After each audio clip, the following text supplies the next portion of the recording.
Sa nakahahalinang pulo ng Mindanao, may malayong kahariang matatanaw. May dalawang prinsipeng masisilayan, ang magkapatid na sina Prinsipe Madali at Prinsipe Bantugan.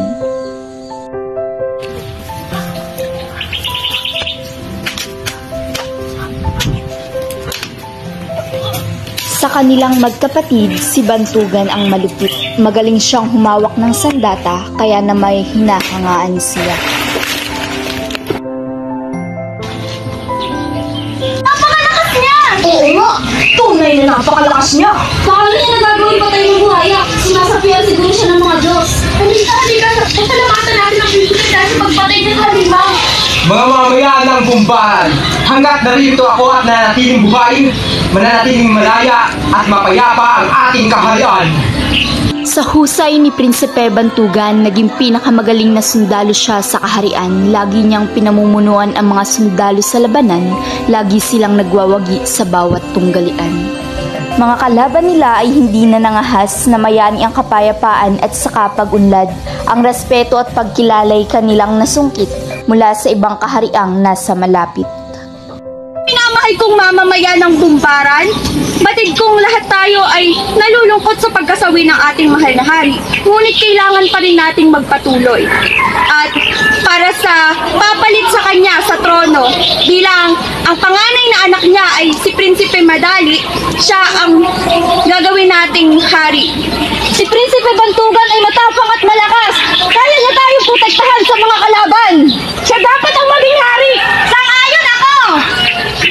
Kinakailangan na si Prinsipe Madali ang maging hari dahil bukod na siya ang aking panganay ay mahusay din siya pagdating sa pamamahala. Siya dapat ang hiranging hari ng Bumbaran. Mabuhay! Mabuhay! Mabuhay! Mabuhay! Mabuhay! Ang bagong hari! Walang nagawa ang mga nasasakupan, tinanggap na lamang nila ang pasya ni Bantugan. Ngunit nang si Madalina ang naging pinuno ng kaharian, ginamit niya sa masama ang kanyang kapangyarihan. Huwag ko kayong lahat.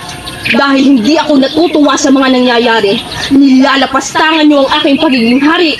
Ang sino man na makipag-usap kay Prinsipe Bantugan, ang sino mang makitang nakikipag-usap sa kanya, ay makukulong o parurusahan ng malubha.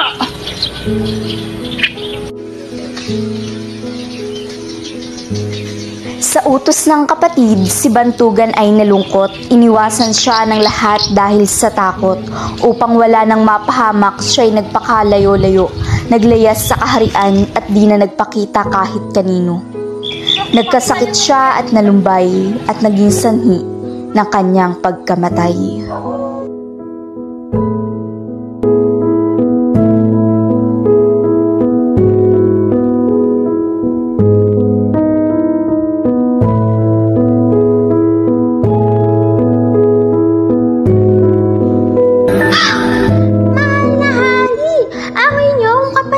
Si Prinsipe Bantugan ay tuluyan nang namatay. Hindi maaari! Mahal ko ang aking kapatid. Hindi ko inakalang ganito ang mangyayari. Mga kawal, hanapin ninyo ang aking kapatid!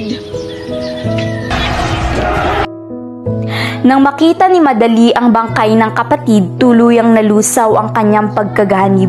Nagsisi siya at naging mabait, nakiusap sa mga Diyos na buhayin muli ang mahal na kapatid.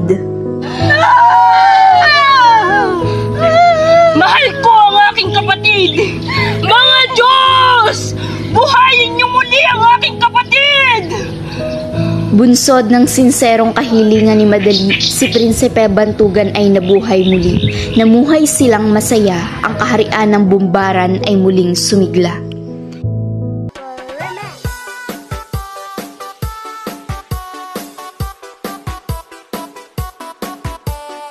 Ang pagiging hidhid ay walang magandang patutunguhan.